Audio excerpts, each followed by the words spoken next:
remains of missing soldiers finally arrive in Port Moresby.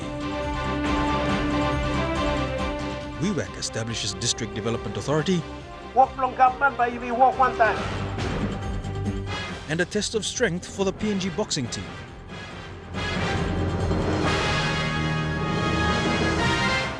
This is National EMTV News with Miriba Tulo.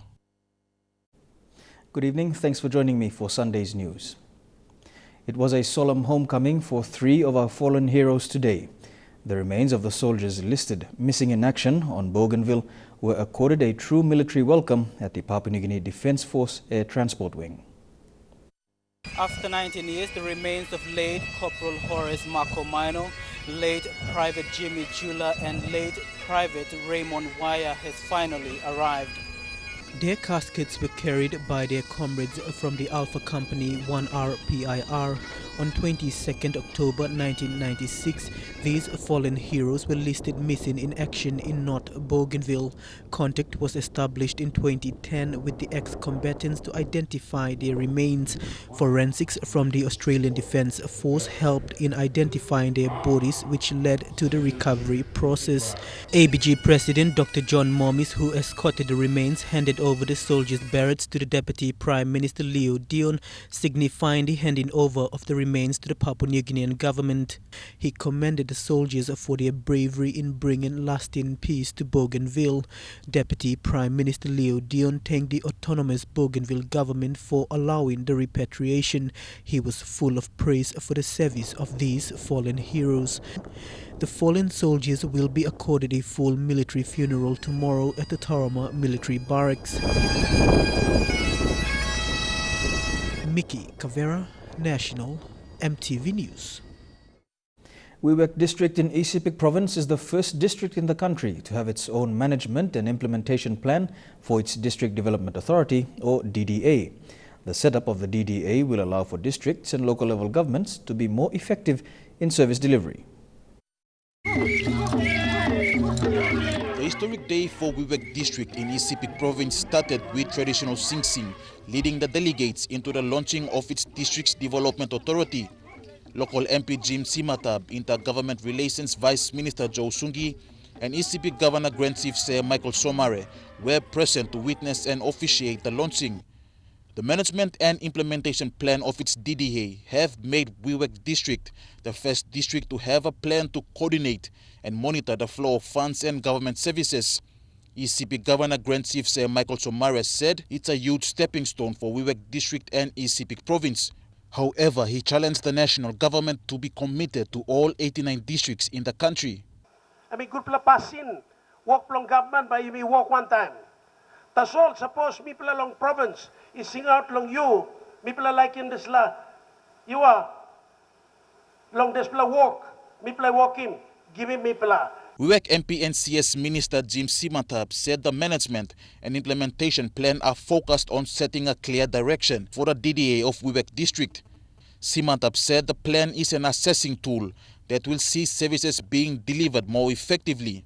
That when we launch this program, we also have an implementation plan that will guide our civil servants, that will guide our partners, our business partners, all our stakeholders, Law Province, Law Sawe, Law one plan, Law one aspirations, one vision, where we as a district want to go forward.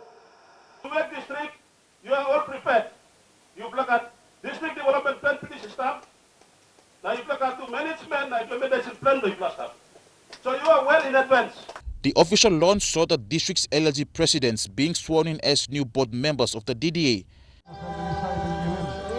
And the management and implementation plan given to Intergovernment Relations Vice Minister Joe Sungi to be presented to the national government.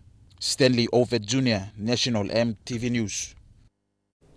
The first woman to win a male-dominated constituency seat in the autonomous Bougainville government is Josephine Getsi. Mrs. Getsi defeated candidates contesting the Pate constituency, ousting male members who have dominated that seat in the last 10 years. Fabian Hakalitz files this report from an exclusive interview with the new ABG member. Josephine Getsi has made history that will go down in Bougainville's books as the first woman of the autonomous region of Bougainville declared a constituency member, a seat that has been dominated by men in the last two elections. Despite 3 women's reserve seats, Getsy contested the constituency race, setting precedents for gender equality and politics. From Hapan village Solos in Buka, Getsy is an educationist that nurtured her confidence in leadership. Her observations and experiences on the last 2 houses prompted her to contest, supported both by men and women. I also convinced people that if I was able to shape people in the Department of Education, bringing down the services as elementary schools to the areas they wanted to, then I should do the same thing in politics. Women bring changes starting in family units, then communities. That's Getsy's campaign platform. But first, integral human development, following the civil war in Bougainville, then empowerment. This is a very big step forward for me, but I feel that I'm really eager to learn, and at the same time try to help my people in Bougainville and my constituency as a whole. The third house saw many women contesting. Figures released by the Bougainville Electoral Commission shows 11 in constituency seats and 22 in regional seats, North 10, Central and South 6 each. Fabian Hakalitz, National EMTV News. International Yoga Day was celebrated in massive numbers by residents of Port Moresby. Incorporated with National Capital District Governor Powis Pakop's health initiative Walk for Life campaign, thousands of city residents woke before dawn and walked from Jack Piddick Park in Moresby's northeast along the freeway and up Burns Peak before trekking to Ella Beach for a morning of yoga information and displays. It was a massive crowd of faithful Walk for Life supporters. Men, women and children from all walks of life. Some regular Walk for Life participants, others yoga converts. The morning walk was led by NCD Governor Powis Pakop and another Walk for Life advocate, Indian High Commissioner Madhava Chandra. Up Burns Peak, down to Konedobu, past the Crown Plaza and to the IEA TAFE College grounds. United Nations Resident Country Coordinator Roy Trivedi told over 5,000 people the reasons for the UN General Assembly unanimously voting to devote June 21st as the International Day for Yoga. Today, we are here to celebrate the first ever International Day of Yoga. This was proclaimed the 21st of June as the International Day of Yoga by the UN General Assembly, Resolution 69131. Yoga has been recognized to have holistic benefits for the health and well-being of citizens throughout the world, regardless of race, gender, religion, ethnicity, strength, age, or ability of a person. The Indian community and devout yoga advocate from Yoga Unites PNG, Fazila Bazari, and her team of yoga devotees led exercises and acrobatic displays. Indian High Commissioner to PNG, Madhava Chandra, emphasized the importance that yoga can play in every person's life. Well, yoga benefits you in lots of ways. It's not a simple exercise. In fact, it's not an exercise at all. It is how you look at mind, body and soul. It brings about mental peace, it brings about harmony between mind and body and soul. And NCD Governor Powis Pakop explained how he accidentally discovered yoga and how he has now become a strong supporter of its use to keep the residents of NCD and PNG healthier, both in mind and body. For giving us in PNG and of course the world this gift of life and life's wellness and happiness called yoga. I came into contact with yoga rather accidentally.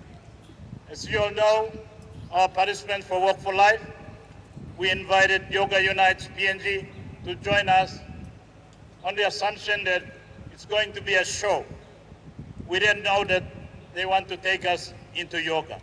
Thanks to Fazila, we are now some yoga enthusiasts.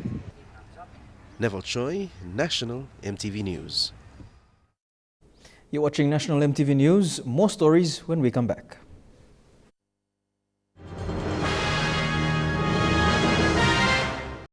Welcome back to the news. The West Sepik Provincial Health Authority has celebrated its first anniversary. Various health promotional activities were initiated in Vanimo town as part of the commemorative celebrations.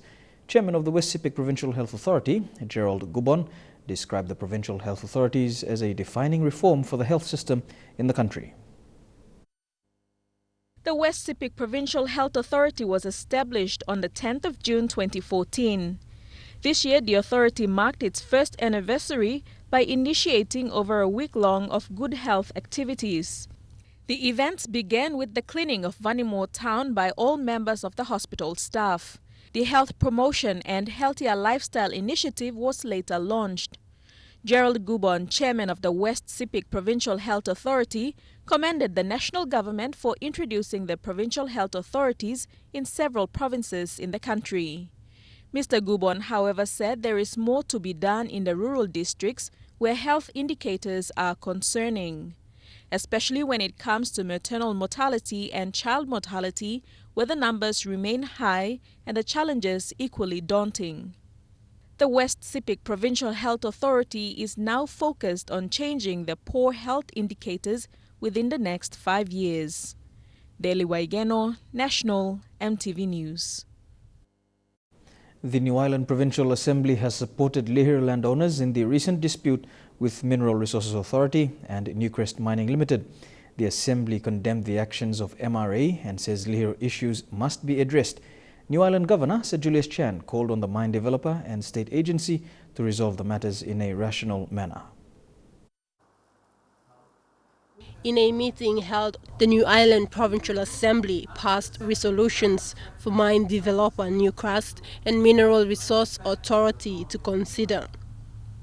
Key resolutions include endorsing of NI Governor's letter to Prime Minister regarding Lihir issues, state to compensate landowners for removing gorgor or traditional taboo, immediate removal of police mobile personnel on Lihir, and appointment by National Court for an accredited mediator.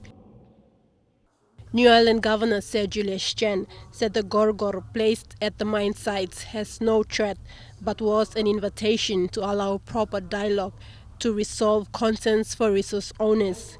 He condemned MRA for sending police mobile squad to the island and make arrests. Chen is also disappointed as to why the chief executive of Newcrest refused to attend a recent meeting for better understanding between stakeholders. Governor Chen said the state must be proactive in addressing landowners' concern without hesitation. On June 6th, traditional gorgor plants were placed on the mine site as landowners want resolutions of the Integrated Benefits Package Agreement and an outstanding Memorandum of Understanding. Tekla Gunga, National MTV News. The Caritas Technical Secondary School in the nation's capital celebrated its 20th cultural show yesterday.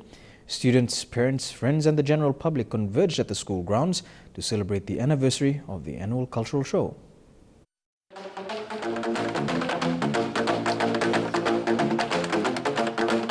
Students from the Caritas Technical Secondary School were all draped in gorgeous traditional attire yesterday to mark the 20th annual cultural show.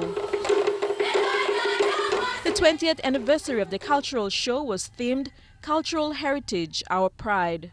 Director of the all-girls Caritas Technical Secondary School, Sister Florentina Cho, said PNG's cultures are unique and need to be passed on to the younger generations. Preserve our heritage, which is a really unique culture, but diverse, but it's unity. Sister Florentina said that the annual cultural show also helps with the students' learning. Again, it helps our learning and interwoven together with the academic skills and technical skills and with the cultural heritage like this, with the top value, so that students will interwoven together with their learning. Apart from the cultural dances from each province in the country, the school also held the Miss Caritas Quest, which runs alongside the cultural show. Delhi Waigeno, National, EMTV News. Ahead in sports, highlights of the PNG versus Queensland Boxing Challenge. Details after the break.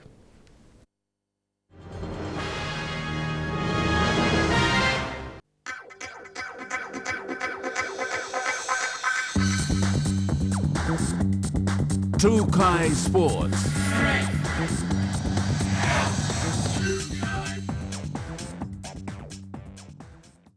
Welcome to Trukai Sports. Tests for the Pacific Games venues continued this weekend with the Taurama Aquatic Centre venue test today.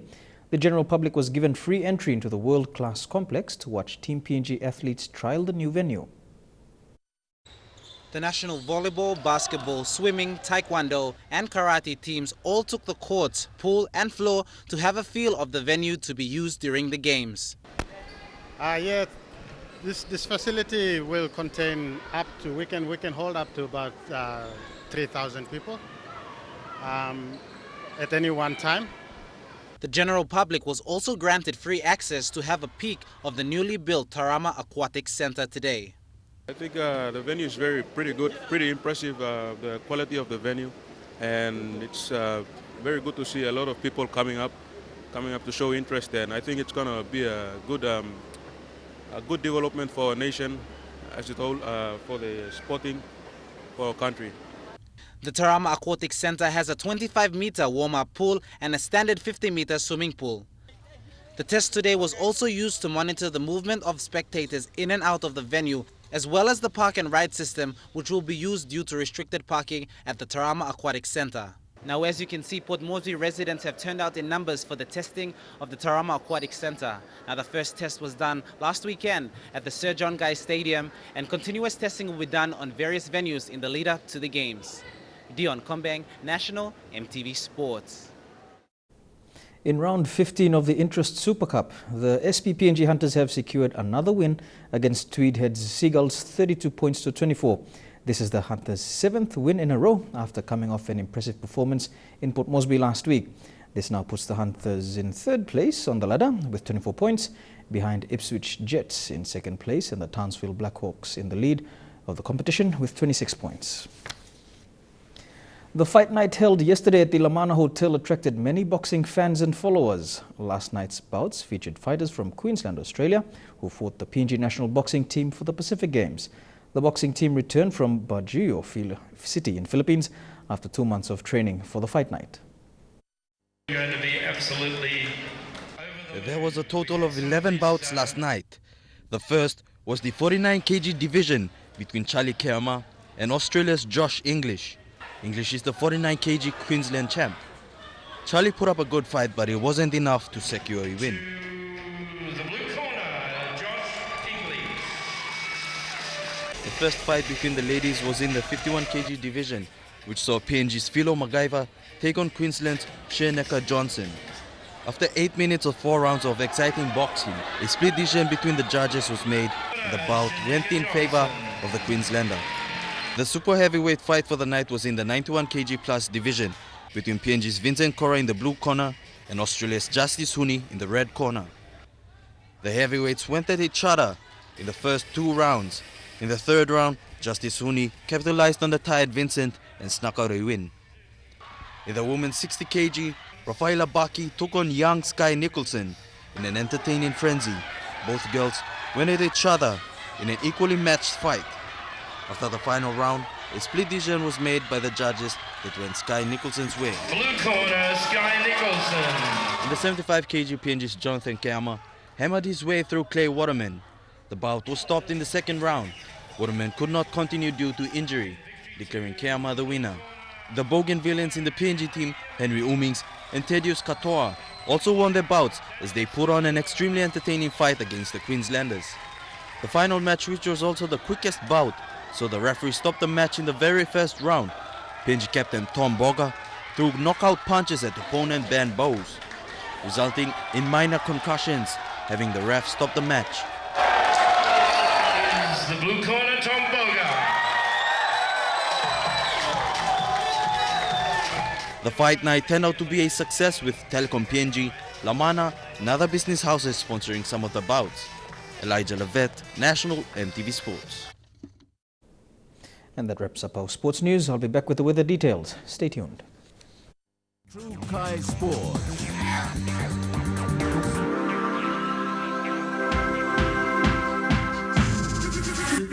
True Kai Sports.